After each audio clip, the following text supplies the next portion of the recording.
నాగనాథనహళ్లిలో పెత్తందారులు land విషయంలో గుండమ్మ అనే మహిళని అతి దారుణంగా ట్రాక్టర్ తో గుద్ది చంపడం జరిగింది.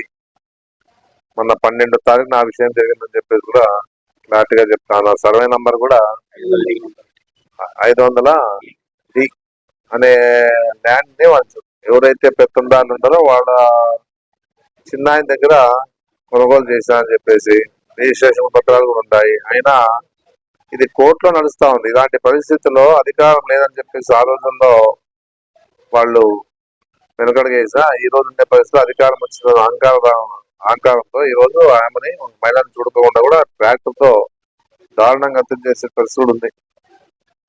మళ్ళీ ఈ రోజు మన ప్రభుత్వం ఉన్నంత వరకు ఇక్కడ కూడా ఇలాంటి సంఘటన జరగలే. మళ్ళీ ఇప్పుడు ఎందుకు జరుగుతా అనేది కూడా అంటే కూటమి ద్వారా ప్రభుత్వం ఏర్పాటైంది కాబట్టి వాళ్ళకి బలం వచ్చినట్లు అయిపోయింది. అందరూ కూడా అత్యాగ గావిస్తూ ఉంటారు. ఆ విధంగా చేసి ఒక మహిళను దారుణంగా చంపిన పరిస్థితిలో మన పార్టీ నాయకురాలు గుండమ్మ, అదే కాకుండా జగన్మోహన్ రెడ్డి గారి దృష్టి కూడా తీసుకుపోయిన తర్వాత వాళ్ళు కూడా ఎంక్వైరీ చేసి దాని ద్వారా ఆ కుటుంబానికి ఆదుకోవాలని చెప్పిన తర్వాత మన జగన్మోహన్ రెడ్డి కూడా ఆర్టీజీఎస్ ద్వారా కూడా 5 లక్షల రూపాయలు అకౌంట్ లో వేయించిన పరిస్థితి కూడా ఉంది నిన్ననే అని చెప్పేసి కూడా చెప్పడం జరుగుతాం. ఎందుకంటే ఇలాంటి దారుణాలు జరగడం చాలా బాధాకరమైన చెప్పేసి చెప్పడం జరుగుతా ఉంది. ఏదన్నా ఇలాంటి సంఘటనలు ఎప్పుడు కూడా జరగదు. పోలీసు వాళ్ళు కూడా ఇమ్మీడియట్ గా యాక్షన్ తీసుకుని ఇమ్మీడియట్ గా అరెస్ట్ చేసి వాళ్ళని రిమాండ్ పంపించే పరిస్థితి ఉంది.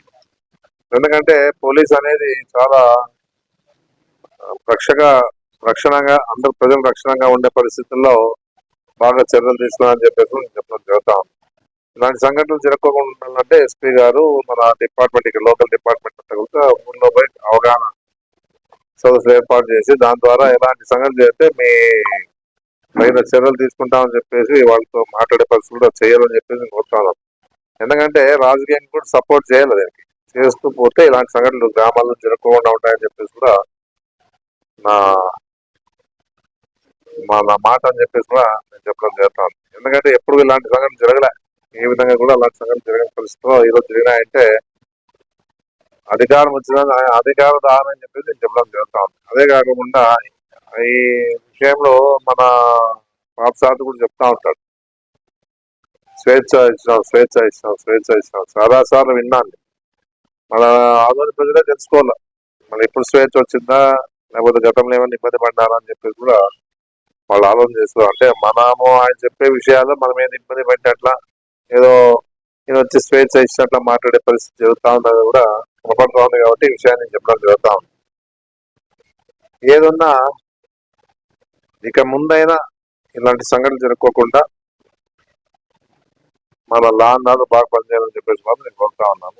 ఏదో కుటుంబానికి చూడు ఈ పిల్లలు ఉన్నమ్మ కొడుకు కిషోరు మరిది ఇద్దరు కూడా రవి కూడా వచ్చినారు.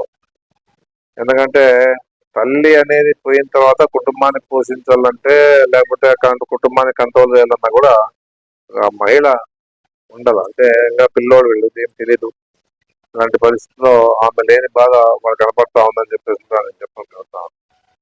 అంటే గతంలో కూడా చెప్పిన పెత్తందారులు పేదలకి ఎలక్షన్ లో కూడా చెప్పడం జరుగుతాం. పెత్తందారులకి పేదలకి పోటీ అని చెప్పేసి ఎలక్షన్ అని కూడా చెప్పడం జరిగింది. ఎందుకంటే ఇలాంటివన్నీ కూడా ఎక్కడ చూస్తున్నాం దారుణాలు చూస్తున్నాం. రాష్ట్రంలో ఎక్కడ చూసాం దాదాపు 36 మంది చనిపోవడం అయితేనేమి 36 మంది ఆత్మహత్యలు చేసుకోవడం అయితేనేమి దాదాపుగా 1100 మంది మీద దాడి చేసి ప్రాపర్టీని అంతా ధ్వంసం చేసే విషయం కూడా చూస్తాం. ఎంత అరాచకంగా ఈ రోజు ఈ రాష్ట్రంలో పరిపాలన నడుస్తా ఉందని చెప్పేసి కూడా చూస్తా ఉన్నాం. అందుకే ఎంత బాధాకరమైన విషయం అంటే మనం బాగుండేది కదా, మన కుటుంబాలు బాగుండేది కదా, ప్రతి కుటుంబాలు కూడా బాగుండాలని చెప్పేసి ఉద్దేశమే నేను చెప్తాను జరుగుతాను. ఇలాంటి సంఘటనలు ఏది చేసినా అప్పట్లో మేము చర్యలు తీసుకునేవాళ్ళం. అలాంటి సంఘటనలు జరగకుండా చూసుకునే బాధ్యత మాది కూడా ఉంటుంది. కాబట్టి ఆ విధంగా ఆ రోజు జగన్మోహన్ రెడ్డి పరిపాలనలో కానీ మా ఇక్కడ ఉన్నటువంటి నా నియోజకవర్గం కానీ అందరికి కూడా డిపార్ట్మెంట్ కి బాగా స్ట్రిక్ట్ గా ఇన్స్ట్రక్షన్స్ ఇచ్చి ఇలాంటి సంఘటనలు జరగకుండా ఎవరు తప్పు చేసినా ఏ పార్టీ వాడు తప్పు చేసినా మన పార్టీ వాడిని కాకుండా ఏ పార్టీ వాడు తప్పు చేసినా కూడా మీ పని మీరు పాటించాలని చెప్పేసి చెప్పడం జరుగుతాం. ఎందుకంటే చట్టం అనేది మన చేతిలో తీసుకునే పరిస్థితులు లేదు. చట్టం ఏ విధంగా మీరు కాపాడుతారు అనేది కూడా చెప్పి ఆ రోజులో ప్రతి వారిని మా పార్టీలకు అతీతంగా పనిచేసే పరిస్థితి కూడా ఉందని చెప్పేసి కూడా నేను చెప్పడం జరుగుతా ఉంది. అందుకే ఏదన్నా ఈరోజు జగన్మోహన్ రెడ్డి మానవత్వం చాటుకున్నాడు. ఏదన్నా కుటుంబాన్ని ఆదుకున్నాడు. ఏ కుటుంబం అయినా పార్టీ వాళ్ళకి సంబంధించిన వాళ్ళు ఎవరైనా ఎలాంటి సంగతి జరిగితే తప్పకుండా మనకు అన్ని విధాలుగా మన మా జగన్మోహన్ రెడ్డి గారి దృష్టి తీసుకుపోతాం. వాళ్ళ ద్వారా ఆర్థికంగా సాయం అందించడానికి కూడా త్వరలోనే, మళ్ళీ ఎందుకంటే మొన్ననే